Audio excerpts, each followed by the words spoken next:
अवधूत चिंतन श्री गुरुदेव दत्त. मैत्रिणींनो, येत्या 16 मे रोजी आलेली आहे शनी अमावस्या. अतिशय प्रभावशाली मानले जाते. या दिवशी केलेले काही छोटे छोटे उपाय आपल्या जीवनातील अडचणी कमी करण्यासाठी, घरातील नकारात्मकता दूर करण्यासाठी आणि पितरांचा आशीर्वाद मिळवण्यासाठी खूप शुभ मानले जातात. म्हणून आज मी तुम्हाला काही असा सोपा पण प्रभावी उपाय सांगणार आहे, जे तुम्ही श्रद्धेने आणि मनापासून केला तर त्याचा चांगला लाभ तुम्हाला मिळू शकतो. सर्वात पहिला उपाय म्हणजे अमावस्येच्या दिवशी सकाळी लवकर उठून स्नान करून घरातील देवघर स्वच्छ करावे आणि तिळाच्या तेलाचा दिवा लावावा. असं मानलं जातं की या दिवशी तिळाच्या तेलाचा दिवा लावल्याने घरातील नकारात्मकता ऊर्जा दूर होते आणि शनिदेवांची कृपा मिळते. त्यानंतर ओम शनेश्वराय नमो या मंत्राचा 108 वेळा जप करावा. हा उपाय मन शांत ठेवतो आणि अडथळे कमी करण्यास मदत करतो. दुसरा उपाय म्हणजे पितरांसाठी अन्नदान. अमावस्या ही पितरांना समर्पण करण्याची तिथी मानली जाते.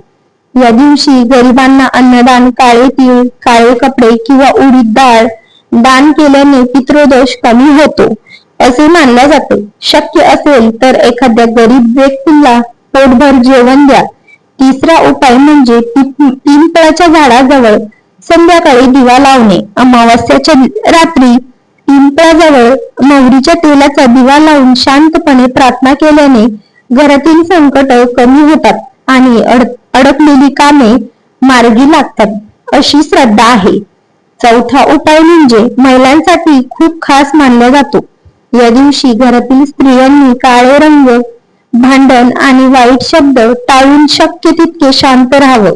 अमावस्येच्या दिवशी घरात भांडण झाल्यास नकारात्मकता वाढते असं मानलं जाते.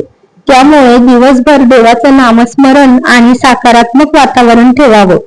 पाचवा उपाय म्हणजे कावळ्याला आणि गायीला अन्न देणे.